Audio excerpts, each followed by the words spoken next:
मनोविकार, व्यसनमुक्ती, लैंगिक समस्या यावर तज्ज्ञ डॉक्टरांकडून खात्रीशीर उपचार. Mind care hospital for mental and sexual health. Ratnagiri, Chiplun, Khed, Lanja, Rajapur आणि नवी मुंबई इथे सेवा उपलब्ध. संपर्क 830 878 44 22. आज का माइंड केयर मैराथन का जो सेशन है 28th सेशन है, उसमें मैं आप सभी का हार्दिक स्वागत करता हूं. आज का जो हमारा टॉपिक है वो है जानकार बने सही चुनी, न्यू एज एडिक्शंस. उसके बारे में हम आज बात करेंगे. जो हमारे आज के स्पीकर है डॉक्टर ऋषभ वर्मा से, उनके बारे में मैं आपको थोड़ी देर में बताऊंगा. उससे पहले जो हमारे दर्शक है, जो नए हैं, आज पहली बार जुड़ रहे हैं, उनके लिए मैं बताना चाहूंगा कि माइंड केयर मैराथन क्या है. ये जो माइंड केयर मैराथन है, ये प्रोग्राम हर हफ्ते होता है, हर मंगलवार को होता है. ये 42 हफ्ते चलेगा, जिसमें से 28 ये सेशन है. 27 सेशन ऑलरेडी हो चुके हैं. ये 42 ऑनलाइन लाइव सेशन हो गए उसमें, जिसमें कि 42 भारत के बेस्ट मनोविकार तज्ञ हमारे साथ जुड़ेंगे, जो कि मानसिक आरोग्य के बारे में अलग अलग जो टॉपिक्स है उनके बारे में हमें इंफॉर्मेशन देंगे, हमारे साथ बात करेंगे, या फिर हम भी उनसे इंटरेक्ट कर पाएंगे. ये जो प्रोग्राम है ये टोटली फ्री है. जिनको सर्टिफिकेट ऑफ अटेंडेंस चाहिए, जो स्टूडेंट्स होंगे, साइकोलॉजिस्ट होंगे, अगर सर्टिफिकेट ऑफ अटेंडेंस चाहिए होगा तो वो भी आपको मिल जाएगा. और इसमें इंटरेस्टिंग क्विज भी हम लेते हैं. इसको इंटरेस्टिंग बनाने के लिए ये प्रोग्राम आप ध्यान देके अटेंड करें, इसलिए हम इसमें इंटरेस्टिंग क्विज क्वेश्चन भी हम पूछते हैं, और आप इसमें प्राइज भी विन कर सकते, प्राइज भी ले सकते हैं, जीत सकते हैं. ये किसके लिए है? ये सभी के लिए है. ये आम लोगों के लिए है, ये डॉक्टर्स के लिए है, ये साइकोलॉजिस्ट के लिए है, नर्सेस के लिए है, एनजीओ वर्कर्स के लिए है, टीचर्स, स्टूडेंट्स, पेरेंट्स, या उन सभी के लिए है जो जानते हैं, जो मानते हैं कि मानसिक आरोग्य एक आरोग्य का, जिंदगी का एक महत्वपूर्ण हिस्सा है और उसकी तरफ ध्यान देना जरूरी है. उसके लिए प्रोएक्टिव बनना, उसके लिए अच्छे अच्छे स्टेप्स उठाना और उसके बारे में सीखना जरूरी है. ये जो मानते हैं उन सभी के लिए ये प्रोग्राम है. अगर आप में से बहुत सारे लोग हमारे साथ जुड़े हुए हैं, माइंड केयर मैराथन से जुड़े हुए हैं, आपको डायरेक्टली मैसेजेस हमारे से मिलते हैं. अगर ये आपको मैसेज किसी और से मिला होगा, आप पहली बार अगर ये ज्वाइन कर रहे हैं, अगर आपको messages directly mind care marathon से नहीं आते हैं, तो कृपया आप व्हाट्सएप पे माइंड केयर मैराथन / आपका नाम लिखिए और 9503421124 पे भेज दीजिए. चैट बॉक्स में भी इसके डिटेल्स दिए हुए हैं, आप चैट बॉक्स में भी देख सकते हैं. चैट बॉक्स में भी इसका इंफॉर्मेशन दिया हुआ है. आप व्हाट्सएप पे जुड़ सकते हैं. बहुत बार ऐसे होता है कि हम ब्रॉडकास्ट लिस्ट थ्रू जो मैसेजेस सेंड करते हैं तो आप तक नहीं पहुंचते हैं.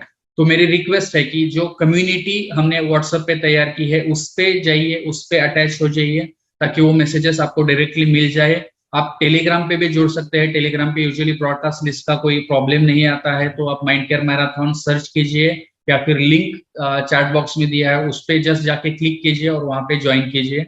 अगर आप किसी कारणवश लाइव सेशन अटेंड नहीं कर पाते तो यूट्यूब पे भी आप मे बी 1 हफ्ते बाद, 2 हफ्ते बाद वो सेशन हमारा यूट्यूब पे आप ढूंढ सकते हैं और आपको मिल सकता है.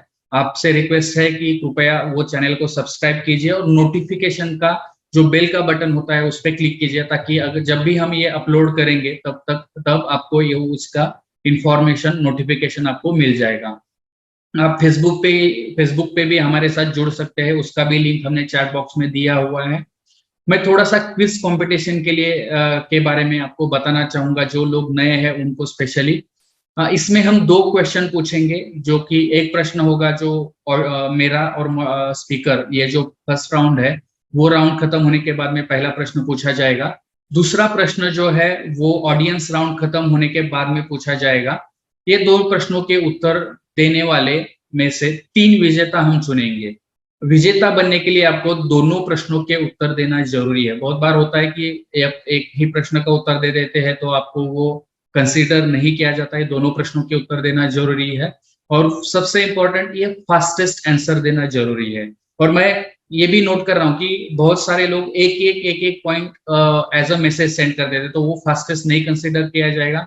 फास्टेस्ट कंसीडर करने के लिए आपको वो जो पॉइंट्स 5 अगर मैंने मुद्दे पूछे हैं, 5 पॉइंट्स पूछे हैं, तो पांचों पॉइंट के एक ही साथ आंसर देना जरूरी है। एक एक अगर सेपरेट सेपरेट आप देते हैं तो वो कंसिडर नहीं किया जाता है। सबसे इंपॉर्टेंट बात, आपको ये जो जवाब है व्हाट्सएप पे देना है, 9503421124। ये नंबर आप सेव रखिए ताकि व्हाट्सएप पे आप तुरंत से ये रिप्लाई कर पाए। जवाब चैट बॉक्स में अगर देते हैं आप, यहाँ पे चैट बॉक्स में देते हैं जूम पे, तो वो कंसिडर नहीं किया जाता है। और जो विनर्स है उनको हम माइंड केयर मैराथन का टी शर्ट भेजते हैं, प्लस आपको 25% ऑफ मिल सकता है माइंड केयर के प्रोडक्ट्स पे। जो भी ऑनलाइन कंसल्टेशन होगा, वर्कशॉप होगा, तो उसमें आपको 25% ऑफ भी मिल सकता है। तो रेडी रहिए, थोड़ा सा ध्यान से सुनिए और एक्टिव पार्टिसिपेशन का कोशिश कीजिए। आप भले ही गलत हो, आप कोशिश कीजिए कि आंसर दे, क्विज कंपटीशन में पार्टिसिपेट करें। लास्ट टाइम जैसे पूछा था कि ये सिर्फ डॉक्टर्स के लिए है क्या, नहीं है, ये सभी लोगों के लिए है, सभी लोग इसमें पार्टिसिपेट कर सकते हैं। आप हिंदी में रिप्लाई कर सकते हैं, मराठी में रिप्लाई कर सकते हैं, इंग्लिश में रिप्लाई कर सकते हैं, बस आपके रिप्लाई आना जरूरी है, फास्टेस्ट आना जरूरी है, और दोनों आंसर के क्वेश्चंस देना जरूरी है। ये सभी के लिए ओपन है। मैंने जैसे कहा कि आप में से हो सकता है कोई स्टूडेंट्स हो, कोई साइकोलॉजिस्ट हो, कोई नर्स हो, और आपको अगर सर्टिफिकेट ऑफ अटेंडेंस चाहिए होगा तो कृपया आप उसके लिए आपका नाम /सर्टिफिकेट ऐसे लिखिए और 8308784422 इस नंबर पे आपको व्हाट्सअप करना है। ये भी नंबर हमने चैट बॉक्स में ऑलरेडी दिया हुआ है। तो आपको सर्टिफिकेट चाहिए होगा तो इस पे आपका नाम /सर्टिफिकेट आपको मैसेज व्हाट्सअप करना है। आपके जो सर्टिफिकेट है वो नेक्स्ट डे पे या फिर डे आफ्टर टुमारो ये facebook.com/mindcare22 इस वेबसाइट पे अपलोड किए जाते हैं। तो आप वहां से आपके डिजिटल सर्टिफिकेट कलेक्ट कर सकते हैं, डाउनलोड कर सकते हैं। आप जो स्क्रीन पर देख रहे हैं वो हमारे विनर्स है पिछले बार के, पिछला जो सेशन हुआ था उसके ये विनर्स है। सबसे पहले जो विनर है वो है डॉक्टर साधना मस्के, जो कि अकोला से है, और वो उन्होंने आयुर्वेदिक एमडी किया हुआ है आयुर्वेद में, और वो हमारे पहले विनर रह चुके हैं। दूसरे जो विनर है वो है डॉक्टर रेखा चेंडलानी जी, वो भी डॉक्टर है, उन्होंने भी बीएमएस किया हुआ है। और तीसरे जो विनर है वो है डॉक्टर प्रफुल्ल रेसिंग, जो कि जनरल प्रैक्टिशनर है, और वो हमारे थर्ड विनर रह चुके हैं। मैंने जैसे कहा कि ये सिर्फ डॉक्टर्स के लिए नहीं है, बस बहुत बार डॉक्टर्स को एडवांटेज होता है क्योंकि वो टर्म उनके लिए पहचान वाली हो सकती है, लेकिन आप सभी ट्राई कर सकते हैं। हिंदी में ट्राई कर सकते हैं, मराठी में ट्राई कर सकते हैं, इंग्लिश में ट्राई कर सकते हैं। तो इसी के साथ आज का जो हमारा सेशन है उसकी तरफ हम बढ़ेंगे। आज के हमारे जो स्पीकर है वो है डॉक्टर ऋषभ वर्मा। मैं सर से रिक्वेस्ट करूंगा कि सर आप कृपया आपका वीडियो चालू कीजिए ताकि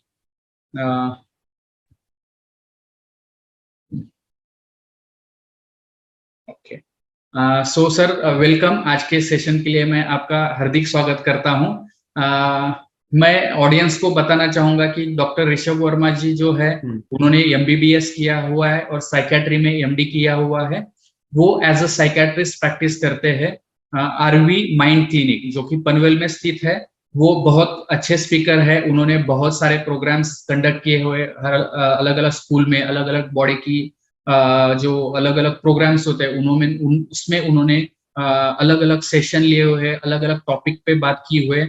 और जैसे हम जानते हैं कि जनरेशन जेड जो 2000 अबोव का जनरेशन है उनके लिए वो स्पेशली वो स्पेशली उनका काउंसलिंग करते हैं या फिर उनके साथ डील करते हैं, और जिसके उसी के हिसाब से उनको ये हमने टॉपिक उन्होंने चुना हुआ है। तो हम थोड़ी देर में उनकी तरफ जाएंगे। उससे पहले मैं सर से थोड़ा सा रिक्वेस्ट करना चाहूंगा कि सर ये जो हमारा सेशन है 2 पार्ट्स में होगा। पहला जो पार्ट है 30 to 45 मिनट्स का होगा, जिसमें हम मैं आपसे क्वेश्चन पूछूंगा, आप उसके आप रिप्लाई करेंगे। और सेकंड जो पार्ट है वो ऑडियंस राउंड होगा, जो कि 30 to 45 मिनट्स चलेगा, डिपेंडिंग ऑन जो हमारे ऑडियंस है उनके क्वेश्चंस कितने हैं क्या है उसके हिसाब से।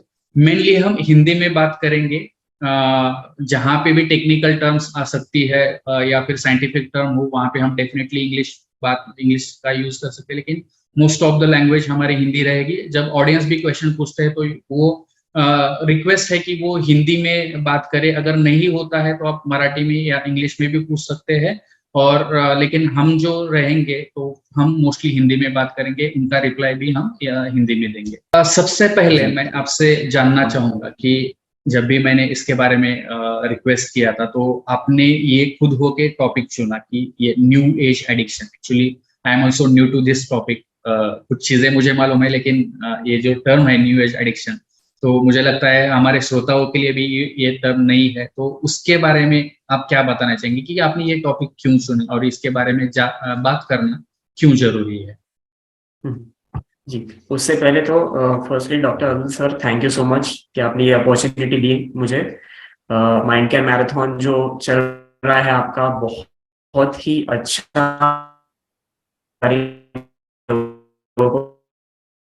है, बहुत ही यूनिक चीज आप कर रहे हैं, तो उसके लिए आपको congratulations. Coming to the topic जो आपने जैसे कि ये न्यू एज एडिक्शंस के बारे में हम जो बात कर रहे हैं, ये इसलिए मैंने सिलेक्ट किया है।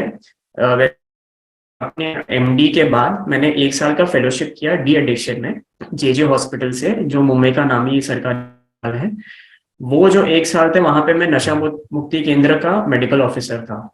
तो ये जो मेरी जर्नी थी, इसमें मुझे समझा कि जो नशा होता है बहुत ही पावरफुल चीज है, और एक बार जो उसके अंदर फंस गया तो उसको निकलना मुश्किल हो जाता है। ऐसे नहीं कि इम्पॉसिबल होता है, पॉसिबल होता है, बट मुश्किलें बहुत आती हैं लोगों को। ये मुश्किल दूर करने के लिए हम है, बट क्या हो जाता है कि लोगों के पास उतनी जानकारी नहीं होती है चीजों के कारण, वो नशे के अंदर जाते हैं, उसे बाहर निकलने में बहुत तकलीफ हो जाती है, और तब उनको लगता है कि काश मेरे पास जानकारी होती पहले तो शायद मैं ये चीज में नहीं पड़ता। अब कुछ कुछ पदार्थ है जो बहुत साल से चल रहे हैं, जैसे अल्कोहल वगैरह, तंबाकू, ये सब तो चल रहा है, बट आजकल काफी सारी चीजें नई आ गई है जिसके बारे में हमें बहुत कम जानकारी है, और जिसके बारे में हम चाह कर भी बराबर इंफॉर्मेशन नहीं ले पाते जब तक वो कोई एक्सपर्ट से ना सुने। तो इसलिए मैं चाहता था कि मेरा फोकस यही रहता है कि दुनिया में कई तरह के एडिक्शंस है, सबके बारे में सही जानकारी मिले लोगों को। उस तरीके से फिर आप देख सकते हो कि आपको क्या सही लगता है, क्या गलत लगता है। Thank you sir, thank you very much. दूसरा जो क्वेश्चन है कि जैसे हमने कहा कि ये न्यू एज एडिक्शन है, ये जो टर्मिनोलॉजी है वो नई है, तो इसमें एग्जैक्टली ऐसे कौन से एडिक्शन आते हैं इस अंतर्गत, जो कि न्यू एज एडिक्शन जिसको हम कहेंगे, वो कौन से एडिक्शन है जो हम मतलब जिसके बारे में आज हम बात करेंगे?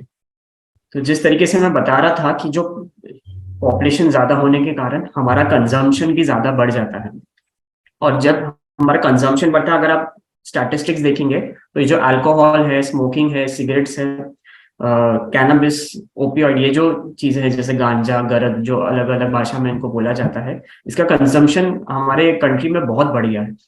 अगर तकरीबन मैं अंदाजा बताऊं तो अपना जो पॉपुलेशन है उसमें 15 करोड़ लोग हैं जो अभी भी अल्कोहल के नशे में रहते ही हैं, मतलब वो एडिक्शन के शिकार है। यूजेज अलग, एडिक्शन अलग। ये क्या हो रहा है कि ये तो काफी टाइम से एग्जिस्ट कर रहा है और इसी को बैटल करने में टाइम जा रहा है। पर अब क्या हो रहा है कि जैसे जो यंग पॉपुलेशन है, जो न्यू पॉपुलेशन है, वो लोग एक्सपोज हो रहे हैं नई चीजों के ऊपर, क्योंकि जो पुरानी चीजें हैं पुराने लोग लेते रहे हैं, नई चीजें हैं उसका जो एक्सपीरियंस मिलता है वो नए जनरेशन को मिलता है। और ये चीज पे टारगेट करना बहुत जरूरी है, क्योंकि अर्ली एक्सपोजर जो हम बोलते हैं, बच्चों को जो अर्ली एक्सपोजर में चीजें मिल जाती है उसका इफेक्ट लॉन्ग टर्म रहता है। उसका जो साइड इफेक्ट है, एडवर्स इफेक्ट है, सब लॉन्ग टर्म में आने लग जाता है। और ये जो नए पदार्थ है, इसको अगर हम अर्ली एज पे नहीं रोक पाए तो इसके जो ब्रेन पे इफेक्ट्स रहते हैं वो लॉन्ग टर्म अगर देखने को मिल जाते हैं तो हम उसको भी ट्रीट करने में डिफिकल्टी आ जाती है। सिंस कोई चीज न्यू होती है, उसको ट्रीटमेंट भी नए तरीके के होते हैं, जब तक ट्रीटमेंट मिल नहीं पाता तब तक हम जूझते रहते हैं कि कैसे इसको हैंडल करें। तो अगर सही इन्फॉर्मेशन हो स्टार्टिंग में तो हम बच्चों को भी एक अवेयरनेस रखा सकते हैं कि ये जो चीजें हैं इसके क्या क्या, ये क्या होते हैं, इससे क्या प्रॉब्लम्स होते हैं, इसको किस तरीके से टैकल किया जाए। तो ये अगर इंफॉर्मेशन शेयर कर सके तो हम बहुत स्टार्टिंग में ये आगे जाके जो पैंडेमिक बन सकता है एडिक्शन का, वो हम रोक सकते हैं उसके लिए। जी, तो इसमें कौन से एडिक्शन आएंगे, मतलब ये हाँ, जो तो पहले मैं बताना चाहूंगा मैं दो तीन ही डिस्कस करूंगा आज। उसमें से जो पहले मैं एक चीज बताना चाहूंगा वो है वेपिंग। ये एक नया प्रकार का एडिक्शन जैसे ही कहेंगे, जो आजकल स्कूल के पॉपुलेशन में काफी कॉमनली पाया जाता है, सिटीज में, मेट्रो सिटीज में काफी पाया जाता है। इस बारे में लोगों को जानकारी बहुत कम है, क्योंकि वो काफी ट्रेंडी चीज है। मतलब लोग शौक में कर रहे हैं, बट उनको पता नहीं वो एक्चुअल में है क्या। तो वेपिंग के बारे में मैं बताता हूँ। वेपिंग जो शब्द है वो आया है वेपर से। वेपर मतलब जो वाटर वेपर होता है, उससे वेपिंग निकाला गया है। तो ये एक डिवाइस होता है जो जैसे हमारा लाइटर होता है, सिगरेट लाइटर, उसके शेप का होता है, उसमें एक ट्यूब होती है। तो ये जो होता है ये बैटरी ऑपरेटेड रहता है। इसके अंदर एक लिक्विड पाया जाता है। वो लिक्विड है जो बैटरी से हीट होता है, उससे वेपर क्रिएट होता है, और वो इंसान इनहेल करता है। जैसे हम सिगरेट लेते हैं वैसा वो इनहेल करता है, और फिर एक्सहेल करता है, जैसे जो स्मोक निकलता है हमारे से वैसा करता है। तो बेसिकली ये एक टेक्नोलॉजी आ गई है स्मोकिंग के अंदर, जिसके कारण जो काफी लोगों को अट्रैक्ट करने लग गई है। अब इसमें प्रॉब्लम क्या है कि ये जो सिस्टम है, इसके अंदर जो लिक्विड होता है वो उसके अंदर निकोटीन भी होता है। इसके बारे में लोगों को जानकारी कम है। तो क्या हो जाता है कि निकोटीन, तो जैसे कि सब जानते हैं कि बहुत हानिकारक चीज होती है। बहुत सालों से चलते आया है कि ये निकोटीन बहुत एडिक्शन कॉजिंग चीज है। बट क्या हो जाता है कि ये जो लिक्विड है ये आजकल फ्लेवर्स में आता है।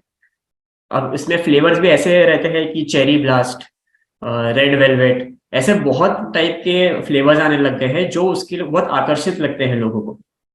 तो ये चीज के कारण आप देखेंगे कि जो नॉर्मल सिगरेट स्मोकिंग में हमें जो धुआं आता है, जो बैड टेस्ट आता है, ये वो चीज के अंदर नहीं देखने को मिलता। इसमें एक फ्रूटी स्मेल आती है, एक अच्छी स्मेल आती है, मुंह में अच्छा लगता है, माउथ फ्रेशनर का काम करने लग जाता है। बट साथ ही साथ आपके शरीर में निकोटीन भी जाता है।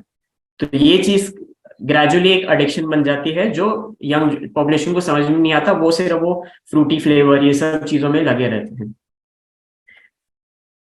जी, तो ये जो लिक्विड होता है इसके अंदर और भी चीजें होती है। तो एक तो निकोटीन होता है, दूसरा जो फ्लेवर मैंने बताया वो होता है, और कुछ कंपोनेंट्स होते हैं जो उसको वेपर बनाते हैं। तो ये जो सारी चीजें होती है, घूम फिर के कुछ भी हेल्दी नहीं है शरीर के लिए। इवन जो फ्लेवर होता है वो निकोटीन के साथ ही मिक्स किया जाता है ताकि वो जब इवेपोरेट हो तो उसके जो टॉक्सिक केमिकल्स है वो स्मोक में आते रहते हैं। बट जस्ट बिकॉज वो एक फ्लेवर्ड चीज होती है तो लोगों को रियलाइज नहीं होता है। जी, इसके अलावा जो चीजें हैं, एक और चीज है जिसको बोलते हैं ई सिगरेट। अभी जो वेप्स होते हैं, जिसको वेप पेन भी बोलते हैं, ये रीयूजेबल होता है। इसमें आप लिक्विड वापस भी डाल सकते हो, वापस यूज करते हो, लिक्विड खत्म तो वापस कर सकते हो। इसी प्रकार के होते हैं ई सिगरेट्स। ई सिगरेट्स होते हैं जिसको पफ बार भी बोला जाता है। उसमें भी सेम कॉन्सेप्ट है, बट वो वन टाइम यूज रहते हैं। तो क्या हो जाता है कि उसमें भी लाइक एक टाइम यूज रहता है, तो इसमें वेस्टेज बहुत होता है, प्लस इसको स्टोर करने की जरूरत नहीं पड़ती, तो लोग डिस्कार्ड कर देते हैं। But again it is a waste, it is a waste of technology, it is a waste of resources, जिसके कारण मतलब शरीर तो खराब हो ही रहा है, प्लस आपके रिसोर्सेज भी अननेसेसरली वेस्ट होते हैं इसके अंदर। अगर बताया जाए कि ये सिगरेट से कैसे अलग है, अगर देखा जाए तो ये सिगरेट से कैसे अलग है, तो बेसिकली ये सिगरेट से अलग नहीं है। जो मार्केट में ये चीज एडवर्टाइज की जा रही है लोगों को, वो ये फ्लेवर के बेसिस पे की जा रही है कि ये फ्रूटी फ्लेवर है, ये सब है। बट एक्चुअल में वो सिगरेट का ही काम कर रही है। उसमें क्या हो रहा है कि जितना निकोटीन आपके शरीर में नॉर्मल सिगरेट से जा रहा है, तो उसमें भी इतना ही जा रहा है। जो भी हार्मफुल केमिकल्स होते हैं जो फ्लेवर के अंदर डाले जाते हैं, वो भी यहाँ रहते हैं। सिर्फ एक टेक्नोलॉजी आ गई है इसके अंदर, जिसके कारण वो फैंसी बन गया है, तो लोग अट्रैक्ट होते जा रहे हैं। और साथ ही साथ ये बैटरी ऑपरेटेड चीजें होती है। अभी आप इमेजिन कीजिए, आपके पास इतना सा डिवाइस है जो बैटरी ऑपरेटेड है, जो चीजें गर्म कर रहा है वो आपके मुंह के सामने है। बहुत सारे इंसिडेंसेस ऐसे हुए हैं कि वो चीज ब्लास्ट हो जाती है चेहरे के सामने। तो ये एक अलग फैक्टर हो जाता है, जो एक बहुत रिस्क बन जाता है आजकल के जनरेशन के लिए। बट अगेन वो अवेयरनेस उस बारे में नहीं है, अट्रैक्शन ज्यादा रहता है इस चीज को लेकर। तो आपने वैपिंग के बारे में बात की, ई सिगरेट के बारे में बताया, और क्या क्या ये नए एडिक्शन है, आप शुरू में सिर्फ थोड़ा सा बताइए ताकि लोगों को पता चले कि तो बेसिकली आज जो ई सिगरेट्स, वेपिंग और ये तो है जो पदार्थ हो गए जो हम यूज करते हैं। इसके अलावा जो मैं डिस्कस करूंगा वो है बिहेवियर एडिक्शन, जिसके अंदर एक चीज जो आजकल ज्यादा देखने को मिल रही है वो है गेमिंग एडिक्शन। तो आज मैं ई सिगरेट्स, वेपिंग के बारे में डिस्कस करूंगा और गेमिंग एडिक्शन के बारे में बताऊंगा। ओके, तो हम एक एक करके डिस्कस करेंगे। तो जी वेपिंग के बारे में अभी और कुछ आपको लगता है कि आपने ऑलमोस्ट जानकारी हमको पूरी दे चुके हैं, लेकिन अगर आपको फिर भी लगता है कि कुछ बचा है तो आप कृपया शुरू में उसके बारे में बताइए ताकि हम ई सिगरेट की तरफ थोड़ा सा मुड़े। जी। तो ई सिगरेट्स जो है और जो वेपिंग, दोनों के बारे में साथ, क्योंकि सिमिलर चीजें हैं, तो उसके अंदर एक ये है कि जो सिटी का पॉपुलेशन होता है वहाँ काफी ज्यादा मार्केट उसका बन गया है। It is very easily available and क्योंकि उस पे लॉज वगैरह नहीं आए हैं ज्यादा, तो उसकी अवेलेबिलिटी पे भी कोई पाबंदी नहीं है। तो ये एक बहुत बड़ा फैक्टर हो जाता है कि जो लोगों को बहुत इजीली अवेलेबल होने लग गया है, तो हेल्थ के ऊपर जो उसका जो इन्फॉर्मेशन होनी चाहिए वो शेयर नहीं हो पाती। और क्या हो जाता है, बाय वर्ड ऑफ माउथ जब ये इन्फॉर्मेशन शेयर की जाती है तो सिंस यंग पॉपुलेशन, उनके पास राइट इन्फॉर्मेशन तो होती नहीं है, तो वो गलत क्या बोलते हैं गाइडेंस मिल जाता है और ये चीज ज्यादा यूज करने लग जाते हैं। तो अगर मतलब ये जैसे आपने बताया कि फ्रूटी फ्लेवर अवेलेबल है या फिर बाकी हम्म अलग अलग जो वेलवेट फ्लेवर है, रेड वेलवेट हम्म है, तो अभी जैसे आपने कहा कि आप अगर सिगारेट, आदमी यूजुअल जो कन्वेंशनल सिगारेट्स है वो आदमी पीता है तो उसके मुंह से बदबू आती है या फिर पता चल सकता है कि हाँ शायद उसने सिगारेट हम्म। यूज किया होगा। जी जी जी। तो अगर पेरेंट्स को, ये इम्पोर्टेंट जो है ये पेरेंट्स के लिए आज, हम्म टीचर्स के लिए, तो वो कैसे पहचाने कि हमारा बच्चा वेपिंग कर रहा है या फिर ई सिगारेट हम्म। यूज कर रहा है? जी, ये एक्चुअली सबसे इम्पोर्टेंट चीज यही है, क्योंकि जो बच्चे होते हैं एक होता है एज फैक्टर, होता है थोड़ी सी इमेच्योरिटी रहती है, उनको नहीं समझता कि क्या चीज करनी चाहिए क्या नहीं करनी चाहिए। एज अ पेरेंट ये चीज का ध्यान रखना बहुत जरूरी है, क्योंकि कोई भी बच्चा खुद से ये चीज नहीं करेगा, वो संगत में आकर ही ये करेगा। तो फर्स्ट ऑफ ऑल पेरेंट्स का ये एक स्टेप बनता है कि अपने बच्चे के जो संगत है उसका एक इंफॉर्मेशन बराबर रखें। सिंस ये सिटी पॉपुलेशन में काफी देखने को मिल रहा है, ग्रेजुअली बाकी पॉपुलेशन में भी जा रहा है, तो एक जो है जो आपका स्कूलिंग जो एनवायरनमेंट रहता है उस पे एक क्या बोलते हैं एक मॉनिटरिंग रखना जरूरी होता है। दूसरा है कि जैसे कि मैंने बताया बहुत फ्लेवर्ड चीजें होती है, तो ये जो फ्रूटी फ्लेवर है, ये जो एक अच्छी सी खुशबू आ जाती है इससे, ये हमें लगता है कि ये तो नॉर्मल बात है, किसी ने कुछ खा लिया होगा, किसी ने कुछ परफ्यूम लगाया रहेगा, बट ये अब इस चीज का ध्यान रखना बहुत जरूरी है कि ये इसके बावजूद, मतलब इसके अलावा ये वेपिंग का भी एक साइन हो सकता है कि अगर आपके बच्चे से कुछ फ्रूटी स्मेल आ रही है, अच्छा ओडर आ रहा है, तो वो एक फैक्टर बन जाता है। तीसरी चीज जो देखने की जरूरत है वो है बिहेवियर। बिहेवियर इससे काफी इफेक्ट होता है, क्यों?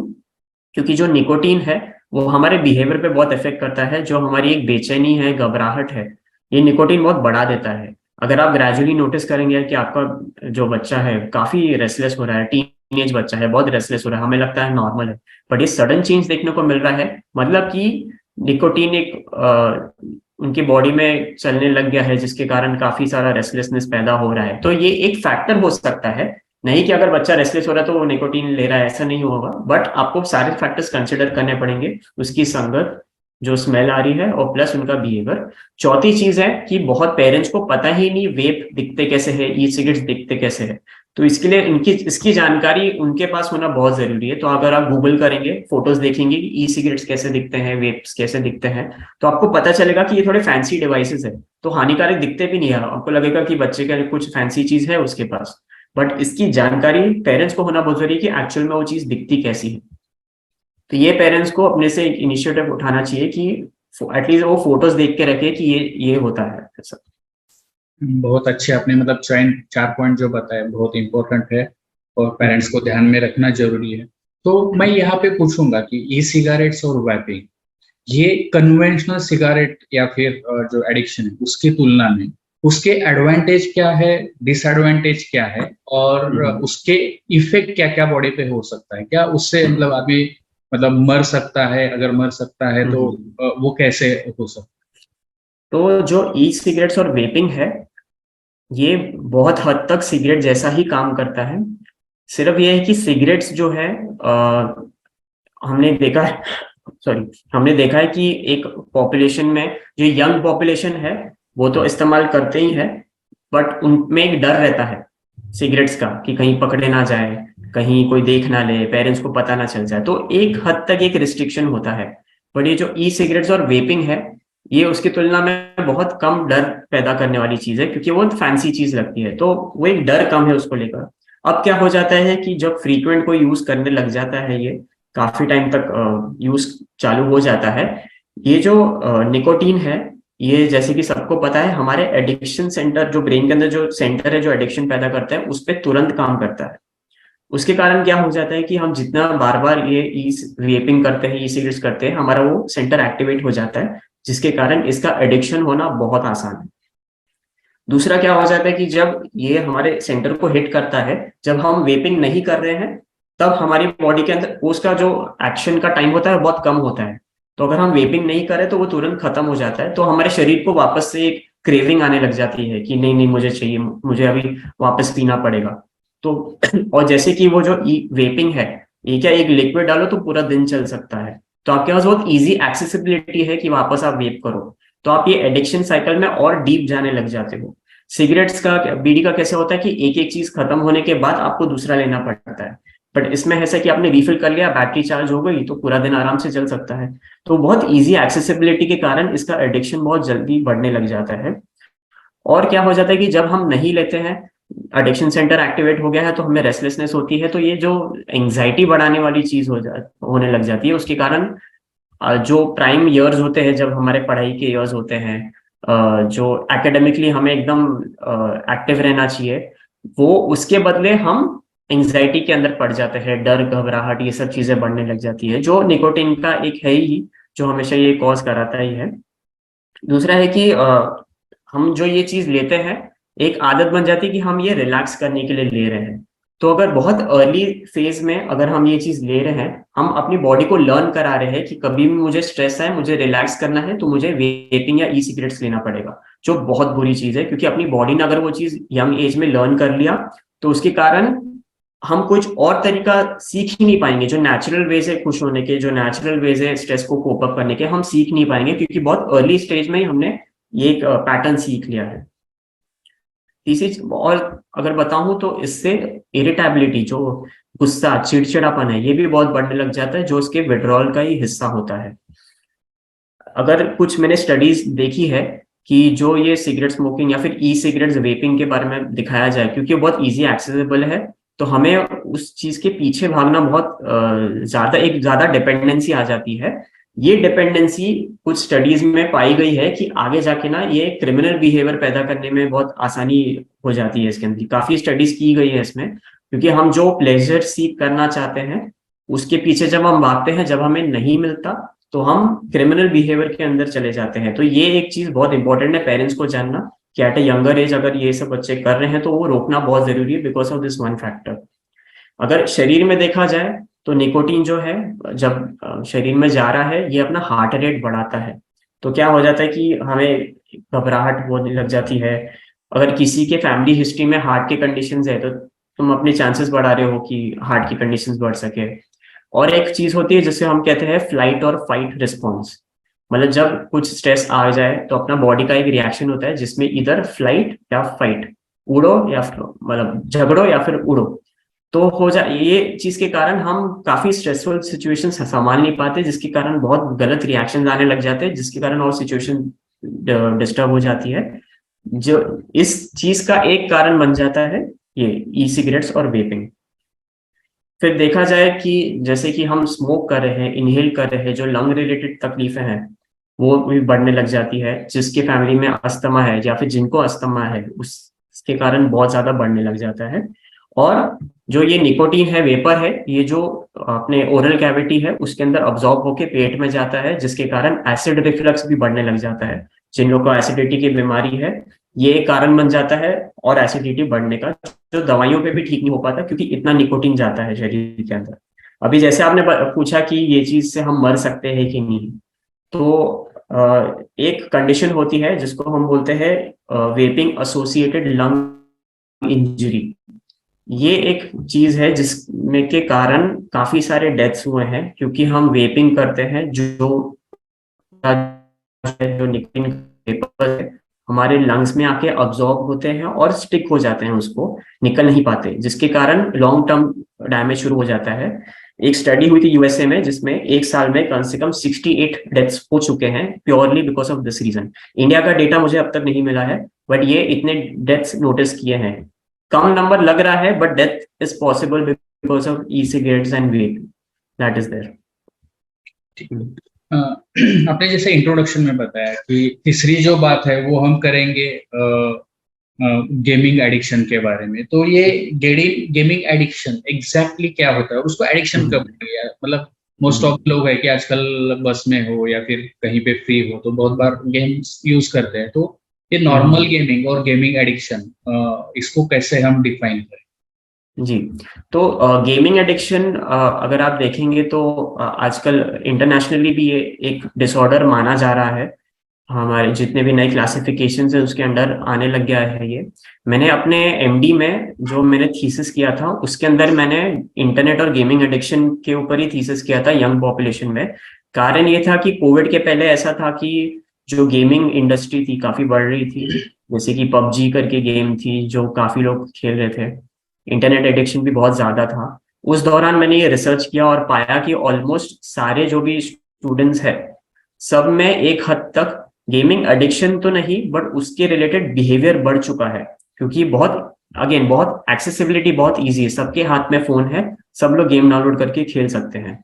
और जैसे बाकी जो नशे के पदार्थ होते हैं जो हमारे एडिक्शन सेंटर पे काम करते हैं, वैसे ही गेम्स जो है हमारे रिवॉर्ड वाले पाथवे पे काम करते हैं। जैसे हम कुछ करते हैं, हमारा बॉडी हमारी पीठ थपथपाता है कि तुमने अच्छा किया। तो ये जो गेम्स है, जब हम गेम में कुछ जीतते हैं, कुछ लेवल अचीव करते हैं, तो उस तरीके से हमें एक शाबाशी मिल जाती है गेम के अंदर कि यू स्कोर्ड गुड, तुम्हारा हाई स्कोर बन गया, तुम्हारा लेवल अप हो गया। अब हम इंसान हैं, हम सोशल एनिमल हैं, हम किसी ना किसी के वैलिडेशन के लिए ही मरते हैं। जब सामने वाला हमारी कोई तारीफ करे तो हमें अच्छा लगता है। अब वो रियल वर्ल्ड में नहीं मिल रहा तो लोग गेमिंग वर्ल्ड में घुस जाते हैं ताकि वही वैलिडेशन मिले। सिर्फ प्रॉब्लम है कि उसके अंदर जाकर बस जाना और इतना कि आपकी रूटीन लाइफ खराब होने लग जाए, चाहे वो आपकी पढ़ाई हो, आपकी फैमिली लाइफ हो, आपकी वर्क लाइफ हो या फिर आपकी हेल्थ हो। जब ये चार चीजें इफेक्ट होने लग जाए है, तब जैसे कि अगर ये गेमिंग के कारण हो रहा है, तब इसको हम गेमिंग एडिक्शन बोलेंगे। जब आपकी ये रूटीन लाइफ के studies, family, health and work, ये चीजें इफेक्ट होने लग जाए, तब जाके हम इसको एक डिसऑर्डर मानते हैं, एक एडिक्शन मानते हैं। तो अभी आपने जैसे ये 4 पॉइंट बताए, तो मुझे लगता है कि पेरेंट्स इससे पहचान पाएंगे कि हमारा बच्चा क्या गेमिंग एडिक्शन में जा रहा है। क्या इसे छोड़ के और कुछ चीजें हैं जिससे पता चले पेरेंट्स को कि हमारा बच्चा बच्चे को गेमिंग एडिक्शन हो रहा है? जी, तो ये बहुत इंपॉर्टेंट चीज है समझना। पेरेंट्स को लगता है कि मेरा बेटा, मेरी बेटी गेम खेल रही है मतलब वो एडिक्टेड है, कुछ पढ़ाई नहीं करता। ये बहुत गलत बात है। क्यों? क्योंकि एक चीज हमें ये भी समझना जरूरी है कि जो बच्चे रहते हैं वो एक relaxation, that is okay, normal and accepted.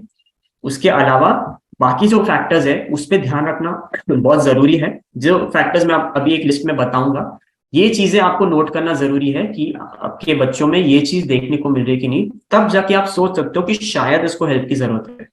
But unnecessarily अगर थोड़ा भी गेमिंग दिख जाए और हम बच्चों को टोके कि तुम ज्यादा ही कर रहे हो, यही प्रॉब्लम है, तो ये बहुत नेगेटिवली बच्चे लेते हैं और वो फिर एक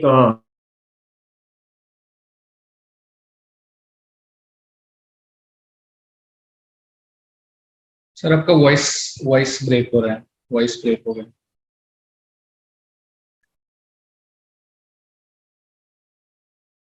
क्या बाकी लोग सुन पा रहे हैं?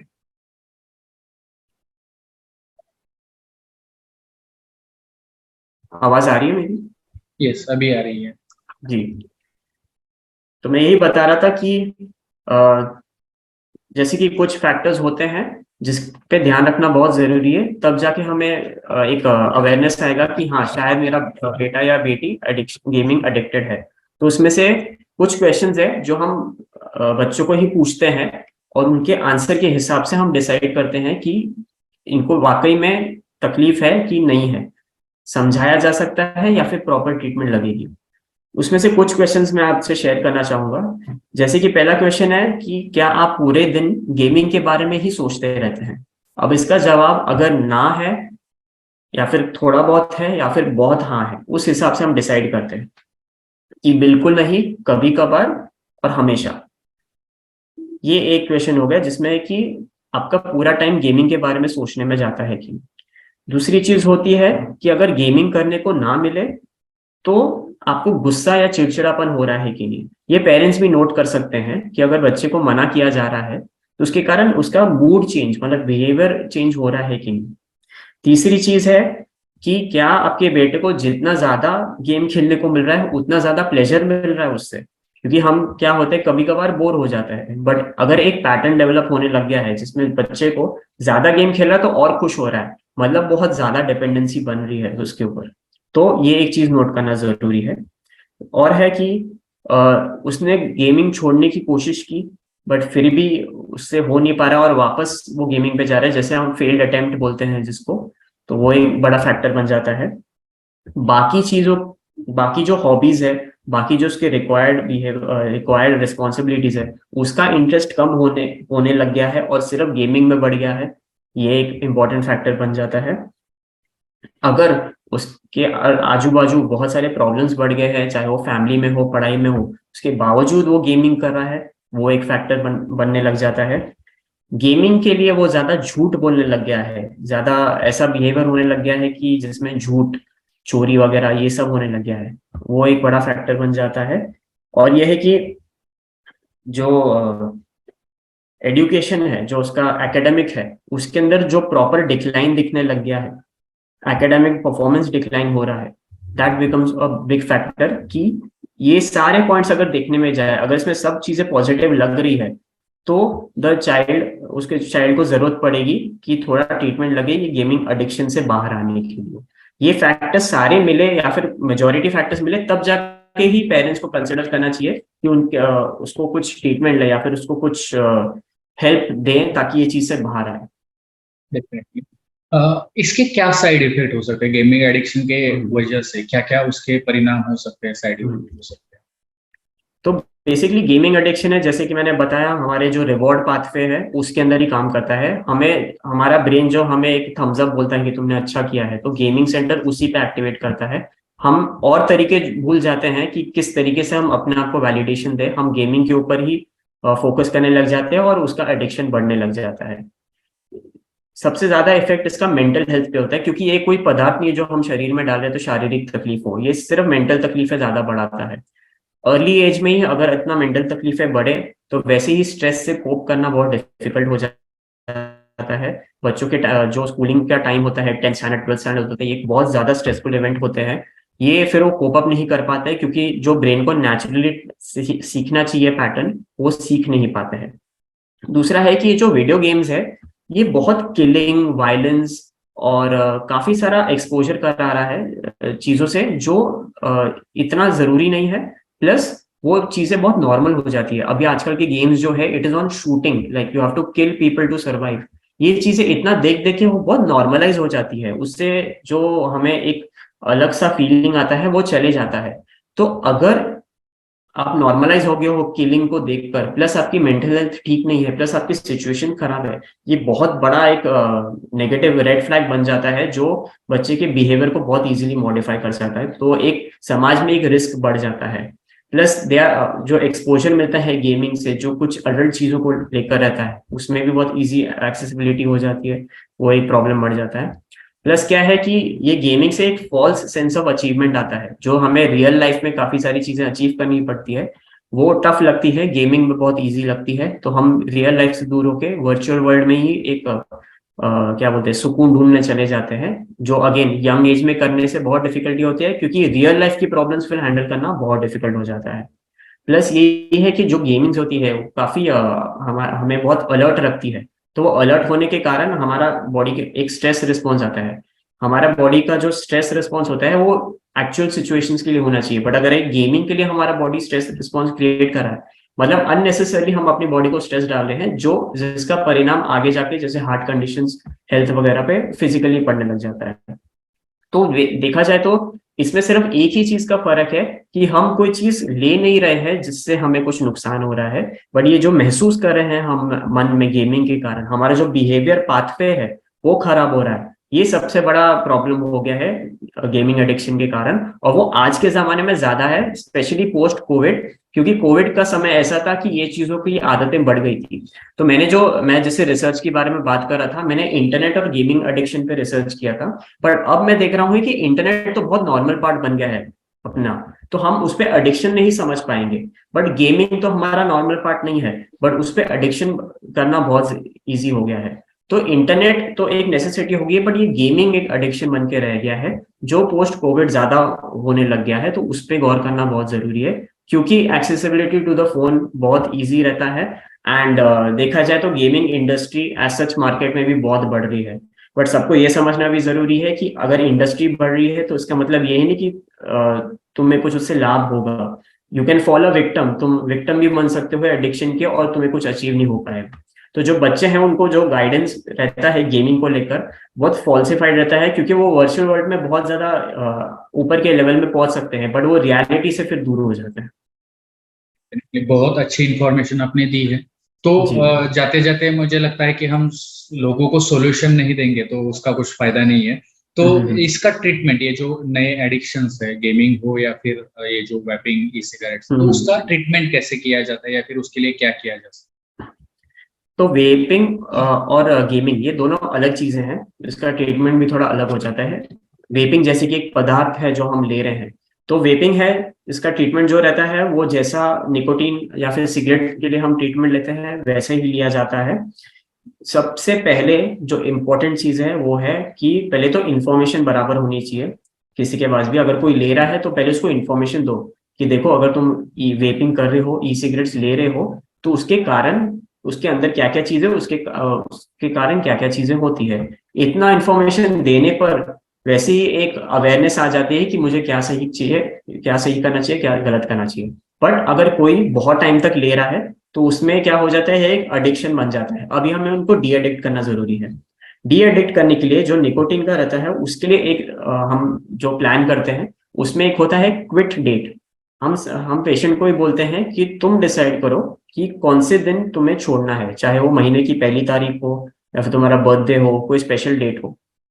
उस दिन से फिर हम उनको मदद करना चालू करते हैं कि आज का दिन तुमने डिसाइड किया है कि तुम छोड़ना चाहते हो। अब क्या है कि जैसे पेरेंट्स है अपने बच्चों के साथ जो उनको अगर प्रॉपर उनको सपोर्ट दे तो ये चीज बच्चों को भी इजी हो जाती है, क्योंकि क्या हो जाता है कि ये जो एडिक्शंस होते हैं ये बहुत जो बिहेवियर्स होते हैं जैसे सिगरेट, ये सब बहुत पर्सनल चीजें होती है, और अगर कोई पर्सनल चीज को टोकता है स्पेशली फॉर अ टीनेजर तो उनका ईगो बहुत हर्ट हो जाता है।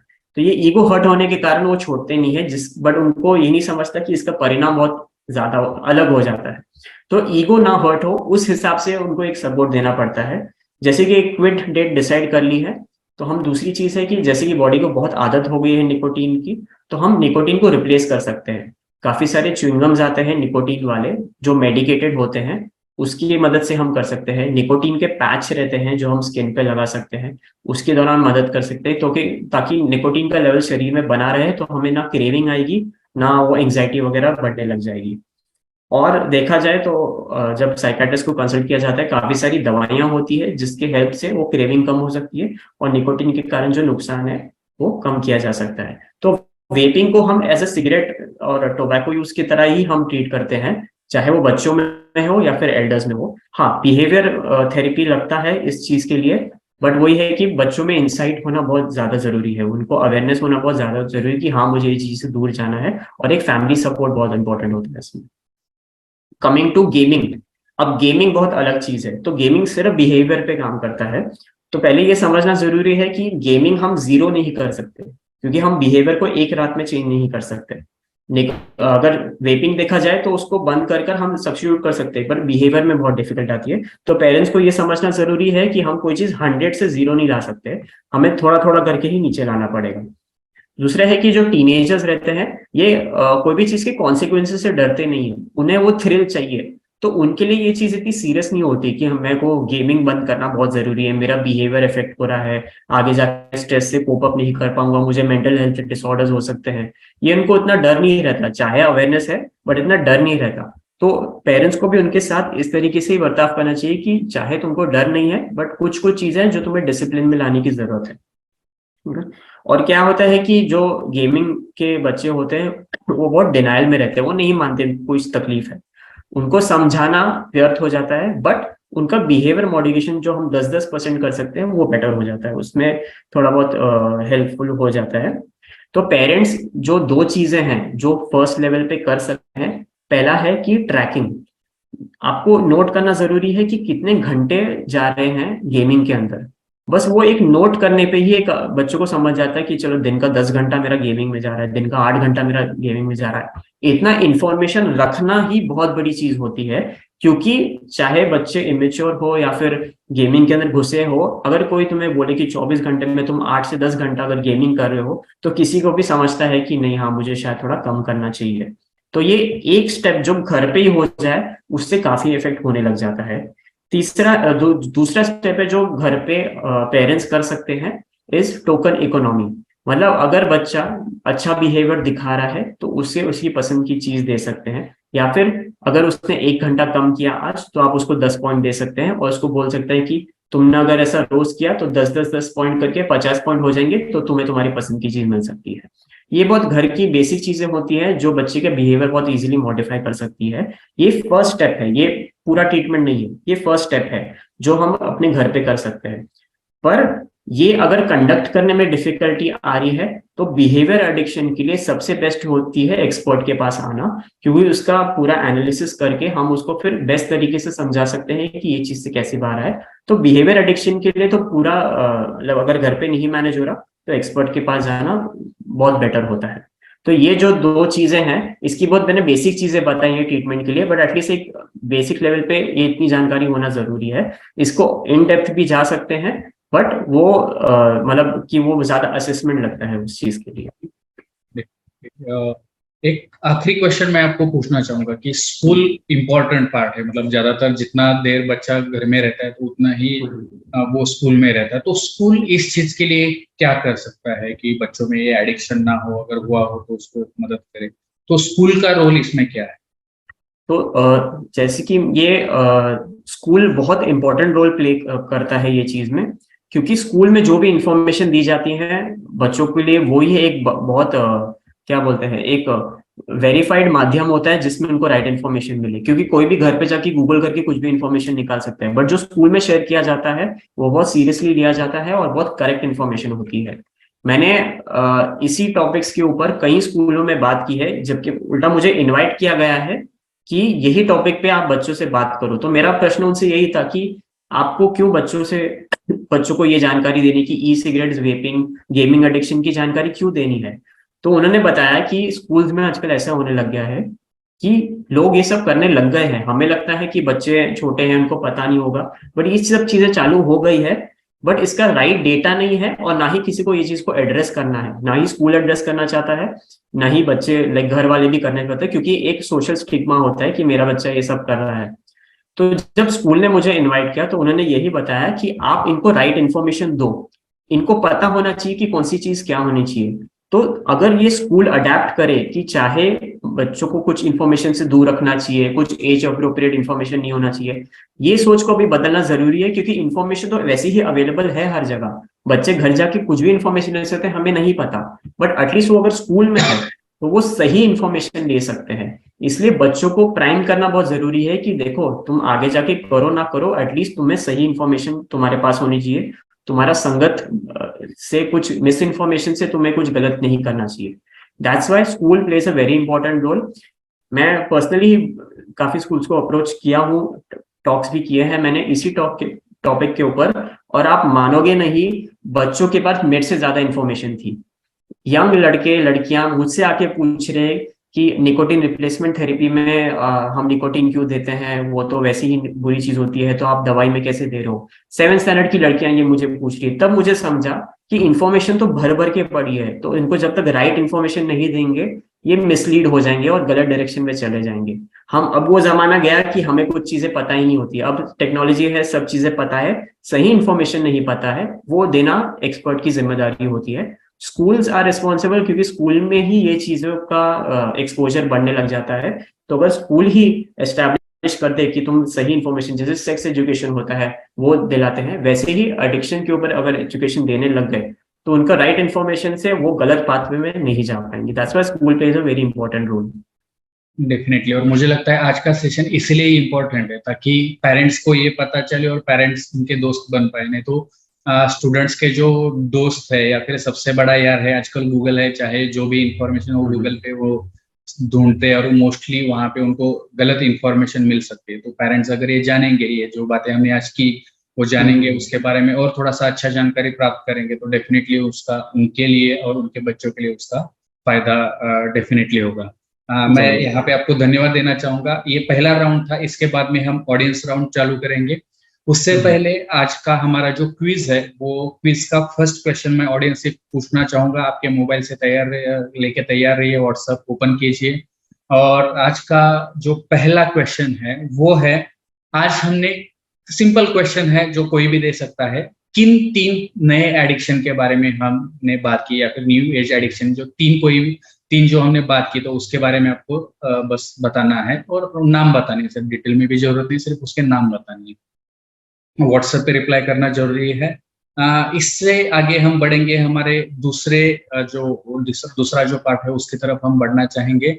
ऑडियंस के कुछ क्वेश्चंस ऑलरेडी चैट बॉक्स में आ चुके हैं। अगर किसी को कुछ क्वेश्चन पूछना है तो आप हैंड रेज कर सकते हैं, और हैंड रेज करने के बाद में हम एक एक को अलाउ करेंगे ताकि वो क्वेश्चन पूछ पाए। हम अनम्यूट करने के लिए हम उनको अलाउ करेंगे। रिक्वेस्ट है सभी से कि कृपया आज का जो टॉपिक है उसी के बारे में बात करें, उसी से स्ट्रिक्ट रहे।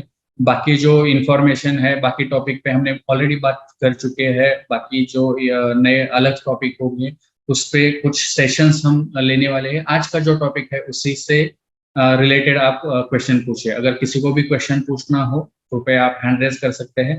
पहले हम जिनका हैंड रेज है उनको अपॉर्चुनिटी देंगे, और उसके बाद में जो चैट बॉक्स में क्वेश्चंस आएंगे उनको हम सेकंड प्रेफरेंस देंगे। तो अगर किसी को क्वेश्चन पूछना हो तो कृपया हैंड रेज कर सकते हैं। जब तक कि किसी का हैंड रेज हो जाए, मैं एक क्वेश्चन चैट बॉक्स में से लेना चाहूंगा। हुक्का और वेपर एक ही है क्या? एक जो क्वेश्चन प्राजक्ता जी ने पूछा है कि हुक्का और वेपर क्या एक ही होता है?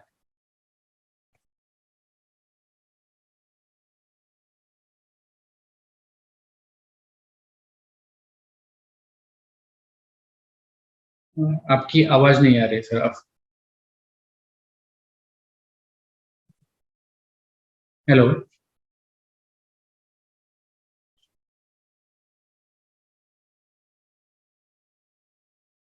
ओके, मैंने अनम्यूट करने के लिए बोला। हाँ, नहीं वो मेरे तरफ से अनम्यूट नहीं हो रहा था। जी बहुत इंपॉर्टेंट और अच्छा क्वेश्चन पूछा गया है।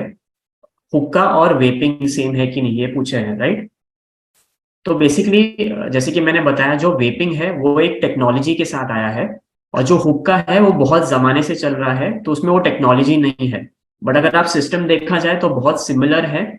उसमें भी एक फ्लेवर होता है, एक लिक्विड होता है, और जो हम जब उसको हीट करते हैं उसमें से फ्लेवर विद द वेपर निकल के आने लग जाता है। तो काफी हद तक ये चीजें बहुत सिमिलर है, सिर्फ इसमें एक टेक्नोलॉजी है और उसमें वो नहीं है। दोनों अडिक्टिव ही है, दोनों सेहत के लिए हानिकारक है। और सिर्फ यही है कि जो हुक्का रहता है उसमें और एडिशनल चीजें हैं कि वो शेयर होता है, तो वो भी एक अनहेल्दी चीज हो जाती है। वेराज जो लोग रहते हैं जो वेप यूज करते हैं वो थोड़ा पर्सनल होता है, उसमें शेयरिंग नहीं होता ज्यादा, तो वो एक डिफरेंस है। बट बहुत हद तक दोनों बहुत सिमिलर काम करते हैं। दूसरा जो क्वेश्चन, मतलब क्वेश्चन आई थिंक क्वेश्चन है कि इंफॉर्मेशन है, पता नहीं है। E cigarettes are banned in India, तो उसके बारे में क्या ई सिगरेट रियली बैंड है या फिर ये अवेलेबल है? अगर अवेलेबल है तो क्या इन मार्केट अवेलेबल है कि ऑफ मार्केट, मतलब ब्लैक में वगैरह? बेसिकली ये चीजें ऑफ मार्केट भी मिल जाती है। कुछ चीजें हैं जिनको एडवर्टाइज ऐसा किया जाता है कि वो हानिकारक नहीं है।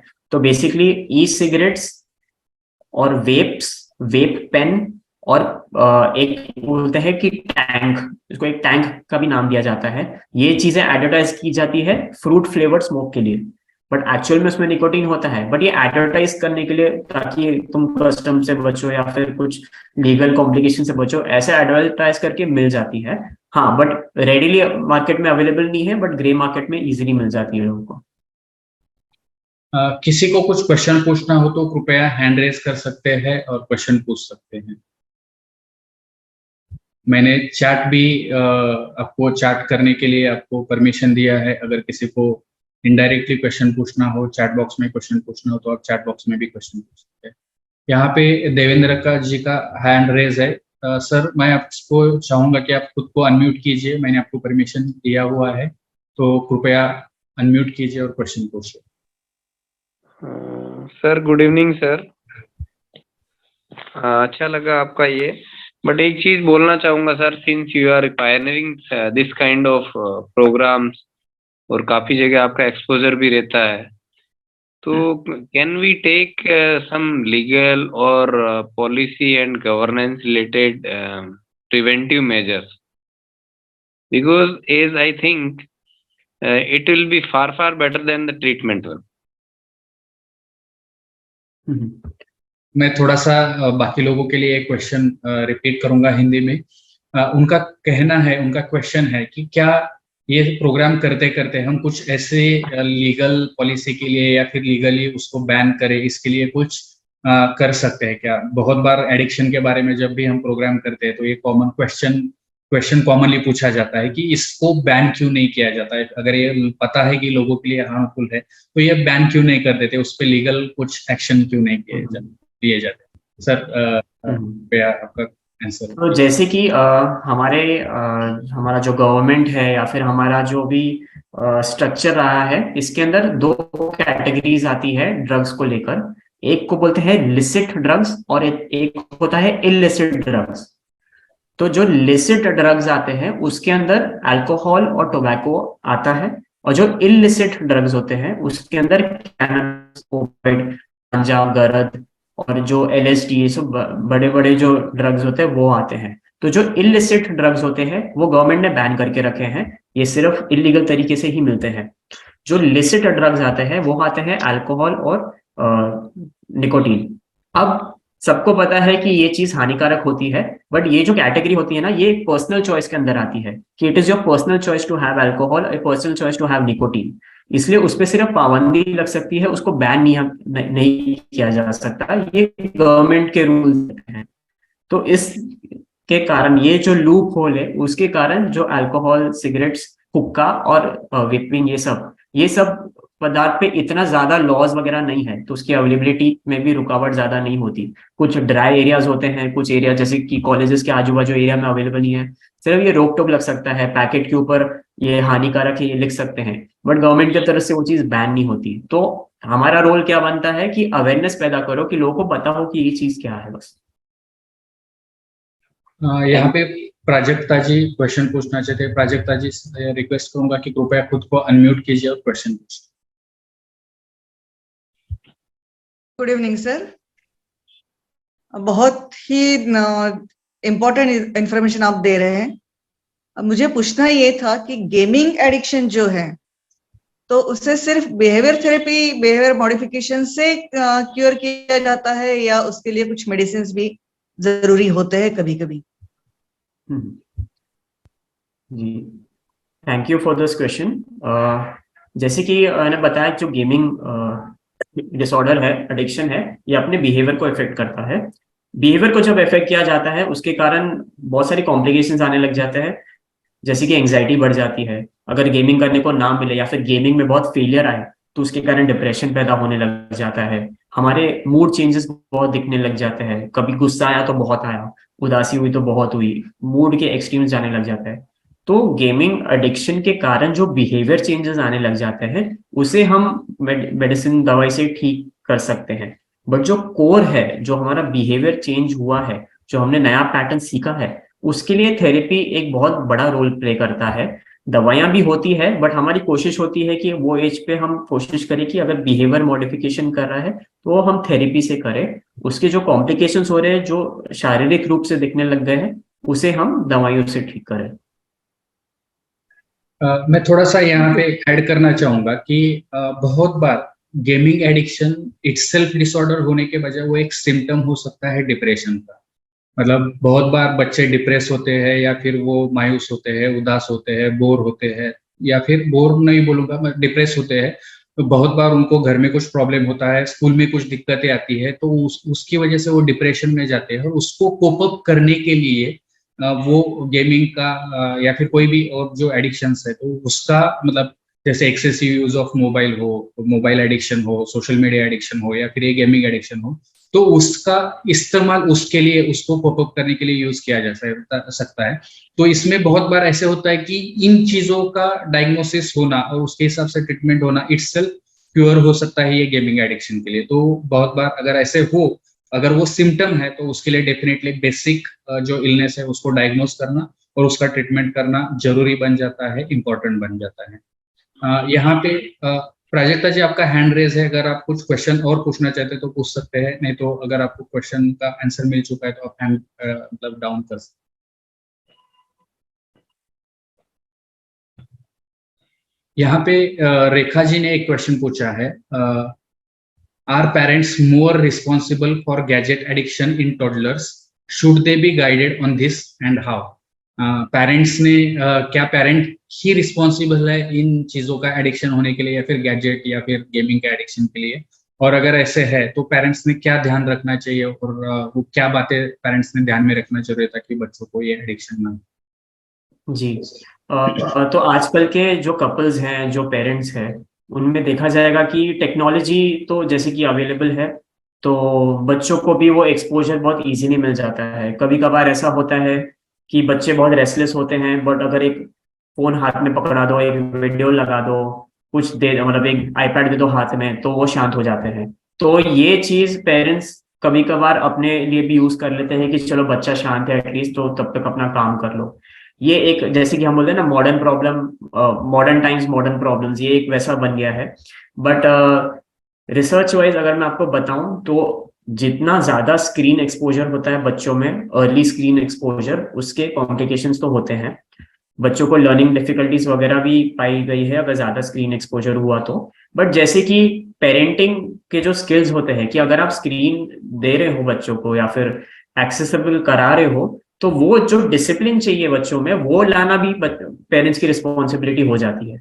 सिर्फ फोन देना शांत कराने के लिए या फिर उसको एक्सपोजर कराना इज नॉट एवरीथिंग। डिसिप्लिन लाना भी वो एक रिस्पॉन्सिबिलिटी बन जाती है। अगर कोई भी चीज नियमित समय से की जाए, नियमित तरीके से की जाए, तो वो कॉम्प्लिकेशन नहीं पैदा करेगी। That is the responsibility of the parent. कुछ चीज नहीं देना, नहीं, कुछ चीज सही तरीके से देना, वो चीज पेरेंट्स की रिस्पॉन्सिबिलिटी हो जाती है। तो यही बात हो जाती है कि अवेयरनेस होना उसका बहुत जरूरी है। अगर हमें जानकारी है कि कुछ जैसे screen exposure, early gaming, too much of screen time, ये सब चीजें अगर बच्चे को इफेक्ट कर रही है, तो parents should step up and वो लिमिट कर सकते हैं। ऐसा नहीं कि जीरो करना है, बट लिमिट कर सकते हैं उसके लिए। डेफिनेटली। और मुझे लगता है कि बहुत बार पेरेंट्स का बिहेवियर इटसेल्फ चेंज होना जरूरी होता है, क्योंकि बच्चे जो है मॉडलिंग से सीखते हैं। वो उनके सामने जैसे हम बिहेव करेंगे, बर्ताव करेंगे, उसके हिसाब से हो सकते हैं। और आजकल पेरेंट्स खुद ज्यादा देर तक मतलब मोबाइल में घुसे रहते हैं या फिर मोबाइल पे गेम्स खेलते हैं, तो वो बच्चे मॉडलिंग करते हैं। आप उसको सिंपली रिप्लेस कर सकते हैं। जब भी आप शाम को घर पे जाएंगे तो एक साथ बात करें, बैठे, मोबाइल बाजू में रखे, साइलेंट रखे, या फिर उसको रिप्लेस करने के लिए आप कोई अच्छा बुक उनके लिए, आजकल छोटे बच्चों के लिए मैजिक पॉट जैसे बुक आती है, ट्विंकल जैसे बुक आती है, तो अगर वो बुक्स आप उनको देंगे तो उनको डेफिनेटली स्क्रीन के बजाय कुछ तो करने के लिए मिलेगा। आप अगर उनसे बात करेंगे तो आपसे बात करेंगे, आप उनके साथ खेलेंगे तो आपके साथ वो खेलेंगे। अगर आप बुक रीड कर रहे हैं या फिर उनको रीडिंग करा रहे हैं, आप पढ़ रहे हैं, वो सुन रहे हैं, कहानियां सुना रहे हैं, तो डेफिनेटली वो बच्चे उसको रिप्लेस करेंगे। अगर ये तीनों में से या फिर और कुछ ऐसी आप बातें नहीं करते हैं और आप खुद मोबाइल यूज करें, तो बच्चे भी वो मॉडलिंग करके सीखते हैं। बहुत बार पेरेंट्स को मतलब बच्चे मेरे पास में जब आते हैं तो वो खुद बोलते हैं कि पापा इतनी देर मोबाइल यूज करते हैं और मुझे बताते हैं कि उससे आंखें खराब होगी और उससे ये होगा। तो मतलब ये थोड़ा सा हमें ध्यान में रखना जरूरी है और वो थोड़ा सा याद रखना जरूरी है। बहुत बार ऐसे होता है कि बच्चा खाना नहीं खा रहा है तो मोबाइल दो, बच्चा शांत नहीं बैठ रहा है तो मोबाइल दो, मुझे काम करना है तो बच्चे को मोबाइल दे। तो ये ऑप्शंस थोड़ा सा बाजू में रखना पेरेंट्स ने जरूरी होता है। यहाँ पे अगर और किसी का क्वेश्चन हो तो कृपया हैंड रेज कर सकते हैं। जब तक कि किसी का हैंड रेज हो जाए, मैं दूसरा क्वेश्चन यहाँ पे पूछना चाहूंगा। छोटे बच्चे ज्यादा देर तक मोबाइल से जुड़े रहते हैं, तो उनको कैसे उससे दूर रखेंगे? जी, तो जैसे कि मैंने बताया कि जो घर पे हम जो 2 स्टेप उठा सकते हैं, पहले तो कि ट्रैक करना कि कितने घंटे जा रहे हैं। बच्चों को बताना कि तुमने आज 8 घंटा बैठा है, तुम आज 7 घंटे बैठे, तुम आज 6 घंटे बैठे। ये पहला स्टेप होता है कि बच्चों को इत्तला करना कि तुम इतना इतना टाइम गवा रहे हो गेमिंग के अंदर। जो टीनेजर्स होते हैं, कहीं ना कहीं उनको एक इंसाइट आ जाता है कि चलो मुझे थोड़ा थोड़ा कम करना चाहिए, क्योंकि वो जब कम करेंगे तो उनको भी एक शाबाशी मिलेगी, चलो तुमने अच्छा किया। तो जो लोग ये कंप्लाई कर सकते हैं वो पहला कदम हो जाता है। दूसरा है, जैसे मैंने बताया कि एक टोकन इकोनॉमी होता है कि अगर कोई बच्चा है जिसको हम बताएं कि तुम अगर 1 घंटा कम करोगे तुम्हें मैं 10 पॉइंट दूंगा, तुमने 50 पॉइंट बना लिए तो तुम्हें तुम्हारी पसंद की चीज मिलेगी। ये कुछ चीजें हैं जो घर पे ट्राई किया जा सकता है, जो पहला कदम होता है। और ये चीज आपके मतलब पेरेंट की तरफ से भी स्ट्रिक्ट होनी चाहिए, तब जाके ये बिहेवियर मॉडिफाई होएगा। जब उसको पता चलेगा कि मैं कुछ अच्छा कर रहा हूँ, उससे मुझे कुछ अच्छा मिल रहा है, तो वो ये लर्न, उसका बिहेवियर धीरे धीरे चेंज होने लग जाएगा। तो पेरेंट्स को उतना पेशेंट रहना भी बहुत जरूरी होता है कि ग्रेजुअली वो बिहेवियर चेंज देख सके। और कुछ क्वेश्चन हम लेंगे, उससे पहले आज का जो हमारा सेकंड क्वेश्चन है, क्विज कंपटीशन का सेकंड क्वेश्चन है, मैं ऑडियंस से पूछना चाहूंगा कि जब हम बात कर रहे थे कि ये जो वेपिंग का एडिक्शन है या फिर ई सिगरेट का एडिक्शन बच्चों में हो रहा है, ये पेरेंट्स कैसे पहचान सकते हैं? इसलिए सर ने कुछ 4 या 5 चीजें बताई थी, उसमें से कोई भी 3 चीजें आपको बतानी है कि पेरेंट्स को कैसे पता चले कि बच्चा ये एडिक्शन, हो सकता है कि बच्चा वो एडिक्शन कर रहा हो या फिर बच्चे ने वो एडिक्शन चालू किया है।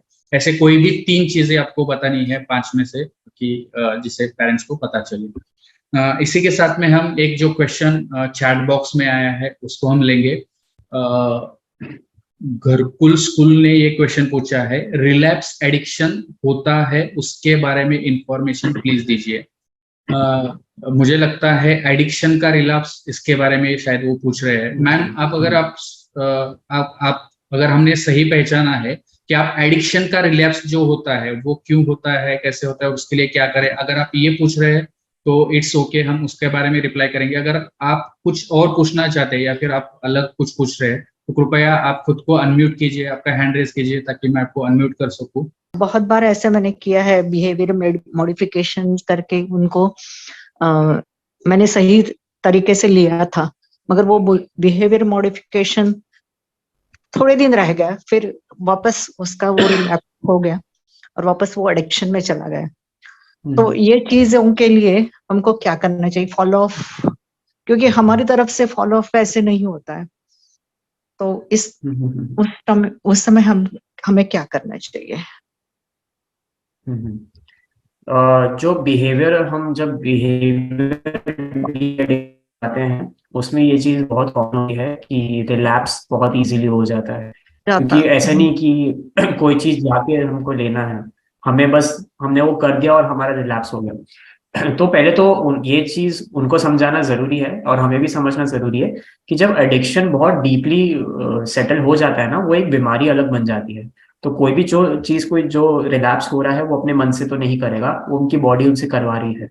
तो ये जो रिलैप्स की तरफ जो एक स्टिग्मा पैदा हो जाता है कि तुमने गलत कर दिया, तुम कुछ काम के नहीं हो, वो स्टिग्मा पहले हटाना जरूरी है, सो दैट जो सामने वाला है जिसने रिलैप्स किया है उसको एक कंफर्ट जोन मिले कि चाहे मैंने गलती की हो, एटलीस्ट मैं वो स्टिग्मा से बचा पड़ा हूँ, तो शायद मैं वापस कोशिश कर सकता हूँ। इस सिचुएशन में मोटिवेशन और अश्योरेंस बहुत ज्यादा बड़ा रोल प्ले करता है। उसके लिए जो सपोर्ट और जो भी स्कूल है, स्कूल का सपोर्ट लगता है, बहुत ज्यादा लेवल पे लगता है। अगर ये सब चीजें करने के बाद भी बहुत सारे डिफिकल्टीज आए हैं, बहुत सारे रिलैप्सेस आए हैं, तो फिर हम नेक्स्ट कदम उठाते हैं जिसमें मेडिकेशन और रिहैबिलिटेशन आता है। तो पहला कदम मेडिकेशन का होता है। कुछ सारे मेडिकेशन होते हैं जो हमारे बिहेवियर को टारगेट करते हैं, जिससे हम प्लेजर सीख करते हैं वो कम हो जाता है। तो उससे एक इफेक्ट आता है कि तुम थेरेपी भी चालू रखो, दवाई भी लो, उससे क्या जो प्लेजर सेंटर्स है थोड़े कंट्रोल में रहते हैं, तो वो इतना सीख नहीं करते वो बिहेवियर, तो वो एक कम हो जाता है। उसके बावजूद भी अगर ठीक ना रहे तो रिहैबिलिटेशन सेंटर्स लगते हैं, जहाँ पे वो स्टे करके उनके बिहेवियर को मॉडिफाई किया जाता है, जहाँ पे वो बिहेवियर रिलैप्स होने की नौबत ही नहीं आती फिर। ये Yes. 3 टायर की ट्रीटमेंट करते हैं फिर। जी नहीं, मैं इसलिए पूछना चाहती हूँ कि रिहेबिलिटेशन सेंटर में भी डाला था उसे हमने, मगर it has not then afterward sometimes वैसे चला गया, फिर वो वहां से रिहेबिलिटेशन सेंटर से बाहर आने के बाद again he has started his addictions. So are these behavior addictions or substance addictions? Substance. Substance addictions अगर कुछ केसेस होते हैं बहुत क्रॉनिक होते हैं तो उनको काफी समय तक रिहैब सेंटर्स ही बेनिफिशियल रहते हैं। अगर मल्टीपल रिलैप्सेस है तो देयर आर सेंटर्स जो केसेस जो हेल्प नहीं हो पाते उनको फिर रिहैब ही बेस्ट रहता है रहने के लिए। अल्टीमेटली रिहेबिलिटेशन सेंटर की जरूरत ज्यादा रहेगी ऐसे क्रोनिक के लिए। Thank you. Thank you ma'am, thank you sir. अगर किसी का क्वेश्चन हो तो लास्ट क्वेश्चन हम लेंगे। अगर किसी को कुछ क्वेश्चन पूछना हो तो कृपया हैंड रेज कर सकते हैं। किसी को नहीं तो आप चैट बॉक्स में भी डाल सकते हैं। इससे पहले कि बहुत सारे लोगों ने आज गेमिंग एडिक्शन के बारे में पूछा, मोबाइल का एडिक्शन उसके बारे में पूछा, तो मैं थोड़ा सा जानकारी देना चाहूंगा कि इससे रिलेटेड हमने 2 सेशन ऑलरेडी कर चुके हैं। एक जो है डिजिटल डिटॉक्सिफिकेशन का टॉपिक था जो कि डॉक्टर अविनाश डिसूजा सर ने लिया था। वो यूट्यूब पर हमारे चैनल पे माइंड केयर मैराथन जो लिस्ट है, वीडियो लिस्ट है, उस प्ले लिस्ट है उसमें अवेलेबल है।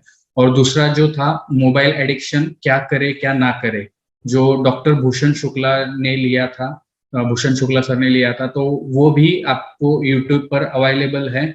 आप कृपया यूट्यूब का लिंक आपको दिया हुआ है या फिर आप सिर्फ डॉक्टर अतुल ढगे 100 आप यूट्यूब पे भी सर्च करेंगे तो आपको ये मेरा चैनल मिल जाएगा। वहां से आप ये जो वीडियोस है माइंड केयर मैराथन के प्लेलिस्ट में देख सकते हैं। यहाँ पे अर्जुन शाह ने एक कमेंट किया है, even Netflix serials addiction is terrible.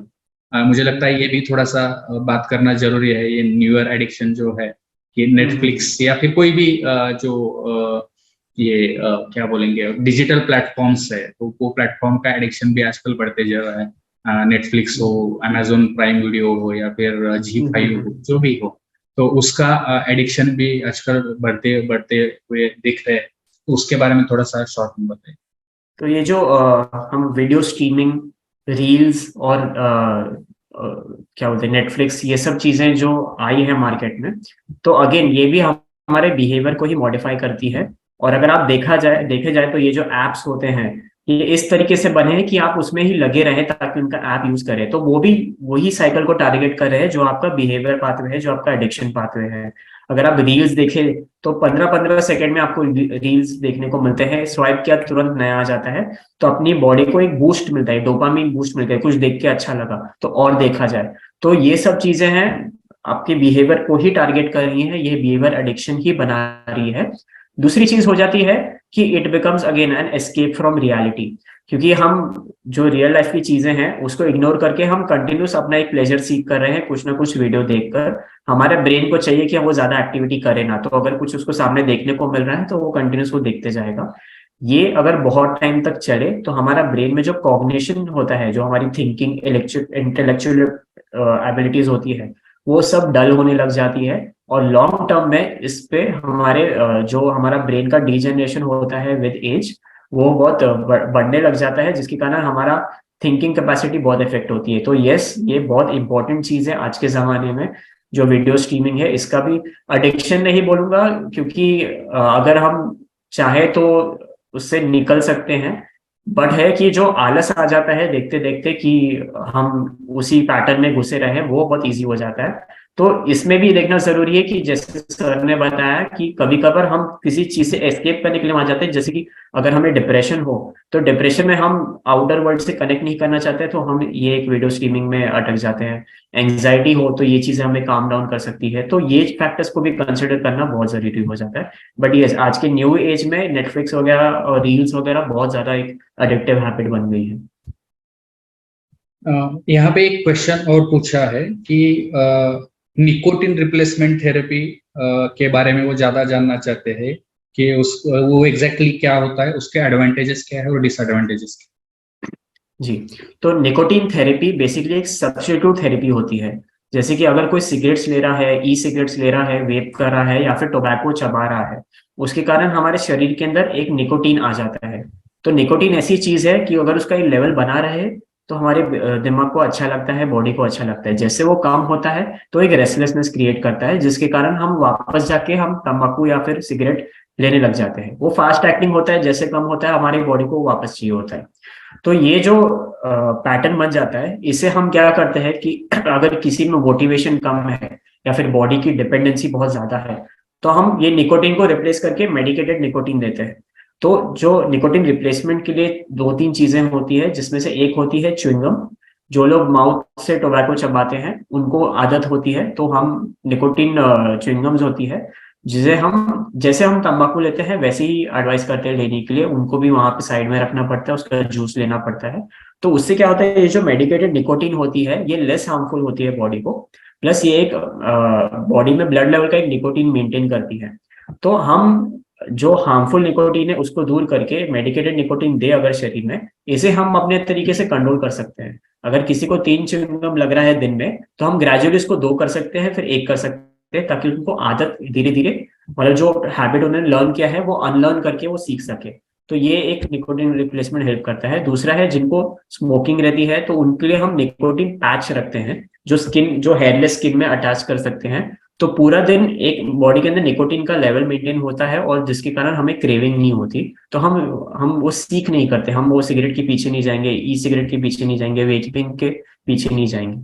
तो हमने उसको रिप्लेस किया और फिर हम ग्रेजुअली उसको कम कम करने लग जाते हैं, जिसके कारण हम हमारा बिहेवियर, हम जो पुराना लर्न किए हैं उसको अनलर्न करके फिर हम वो एडिक्शन से बाहर आ सकते हैं। Definitely. Thank you very much sir. आपने जो इंफॉर्मेशन दी है बहुत यूजफुल है, इंफॉर्मेटिव है और लोगों को इससे डेफिनेटली फायदा होगा। इसके बाद में हम ये जो ऑडियंस राउंड है वो खत्म करेंगे, और प्रोग्राम खत्म करने से पहले हम थोड़ा सा आज के जो विनर्स है उसके तरफ मुड़ेंगे। मेरी रिक्वेस्ट है कि देनिंदर, आपने दोनों क्वेश्चंस के आंसर बराबर दिए हैं। कृपया आप सुन पा रहे तो हैंड रेज कीजिए ताकि मैं आपको पिन कर सकूं। आपका वीडियो चालू कीजिए। देवेंद्र, ओके। आपका नाम बताइए, आप कहाँ से है, आप क्या करते हैं, ये 3 चीजें बताइए। आपको आज का सेशन कैसे लगा, और सबसे इम्पोर्टेंट आज के टॉपिक में से, आज के सेशन में से सबसे बड़ी सीख आपको क्या मिली, ये बताइए। Sir, my name is Deninder Pratap and मैं एमए साइकोलॉजी इग्नू से किया हूँ, और बेसिकली मैं स्पोर्ट्स सेक्टर में काम करता हूँ। I am an sportsman, specially on adventure sports. तो मुझे लगता है कि एडवेंचर स्पोर्ट्स भी काफ़ी थेरेपी का काम करता है। जैसा कि यहाँ पे we find it as a psychologist and as a doctor very difficult to displace the things, specially mind को डिस्ट्रैक्ट करना या हम उसको रिप्लेस करना with something good and more exciting thing. So the adventure sports, especially in that one, is very quick type of a medicine. ये adrenaline को बहुत अच्छे तरीके से क्विकली बूस्टअप करता है, एंड आई थिंक कोई भी तरह के एडिक्शन में इसका काफ़ी है। और इसी के बारे में एम्पेरिकल आगे स्टडीज और समझने के लिए मैं इस टाइप के प्रोग्राम अटेंड करता रहता हूँ। एंड थैंक यू वियांगा मैम ने मेरे साथ ये शेयर किया आपका जो प्रोग्राम है, and I will keep in touch with you in future also. आज का प्रोग्राम बहुत अच्छा लगा सर, और स्पेशली जो सर ने बताया कि कैसे क्या है, जो उनको स्पेशली गाइडेंस, जो राइट काइंड ऑफ गाइडेंस, जो एक राइट प्रॉपर नॉलेज, सबसे इम्पोर्टेंट चीज आज के ज़माने में इन एनी वे कोई भी चीज़ में वो अपने एक वो है, बोलते हैं ना, गुरु बिना ज्ञान अधूरा। तो without guidance the knowledge is dangerous. So in any field, I'm not telling कि in only psychology or in medical field or in schools or whatever it is, knowledge की आजकल किसी के पास कमी नहीं है। Only guidance is always important in मतलब कभी भी और कभी किसी स्टेज पे भी। That's the thing, sir. बहुत अच्छा लगा वो चीज, जो राइट गाइडेंस वाला जो आपने भी इम्फेसाइज किया और सर ने भी किया। Thank you very much and congratulations once again. आपको आपका गिफ्ट मिल जाएगा। आपको रिक्वेस्ट है, सभी विनर से मेरी रिक्वेस्ट है, अभी जो भी दो आगे आएंगे तो आपका नेम, एड्रेस और मोबाइल नंबर और टी शर्ट का साइज आपको व्हाट्सअप करना है सेम नंबर पे। तो धन्यवाद देना चाहूंगा और आप हमारे साथ जुड़ सकते हैं। आपको मैं कम्युनिटी का जो लिंक है आपको भेज दूंगा, तो आप वहां से इंफॉर्मेशन पा सकते हैं, ताकि डायरेक्टली आपको ये इंफॉर्मेशन मिल सकती है और आप यहाँ पे आ सकते हैं और हमारे प्रोग्राम से जुड़ सकते हैं। Thank you very much and congratulation. हमारे तीसरे विनर से सुनील नागरे जी। सुनील नागरे जी, आप अगर सुन पा रहे हैं तो कृपया, मैं आपको पिन कर रहा हूँ, आपका वीडियो चालू कीजिए, आपका खुद को अनम्यूट कीजिए, मैंने आपको अनम्यूट करने के लिए दिया है। ओके, मैं तो आपको जानता हूँ, आप मुझे लगता है 3-4 बार विनर रह चुके हैं ऑलरेडी। बहुत सारी पब्लिक जो ऑडियंस है वो भी आपको जानती है, जो नए हैं उनके लिए और एज अ विनर है, इसके लिए आज आपका नाम बताइए, आप कहाँ से है, आप क्या करते हैं ये बताइए, आज का सेशन आपको कैसे लगा और आज के सेशन में से आपको सबसे बड़ी सीख क्या मिली।